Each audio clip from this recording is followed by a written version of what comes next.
ہمیں انگلش بھی پڑھنی ہے، ہمیں سیاستدان بھی بننا ہے، ہمیں سائنسدان بھی بننا ہے، ہمیں ڈاکٹر بھی بننا ہے، ہمیں انجینئر بھی بننا ہے، لیکن یاد رکھو سب سے پہلے ہمیں اچھا انسان بھی بننا ہے، اچھا مسلمان بھی بننا ہے۔ اس لیے دینی تعلیم حاصل کرنی ہے، قرآن کو زندہ کرو۔ نبی نے فرمایا جس گھر میں قرآن کی تلاوت نہیں ہوگی وہ گھر ویران ہے، قبرستان ہے، اس میں سب مردے پڑے ہوئے ہیں، کوئی وہاں کوئی زندہ رہتا ہی نہیں ہے۔ اگر کوئی وہاں زندہ ہوتا تو قرآن کی آواز آ جاتی۔ دیکھو مسلمانوں کے محلے میں چلے جاؤ، ٹرو کی آواز تو آ جائے گی، لیکن قرآن پڑھنے والے قبروں میں چلے گئے۔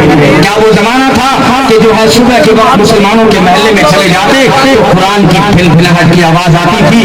آج قرآن ہم نے جو ہے بند کر کے رکھ لیا ہے۔ تو نبی نے فرمایا وہ مردے ہیں جس گھر میں قرآن نہیں پڑھا جاتا وہ زندہ نہیں ہے۔ ارے مردے کو تو رشتے دار بھی دفنا دیتا ہے، مردے کو تو رشتے دار بھی دفنا دیتا ہے، کیوں شکایت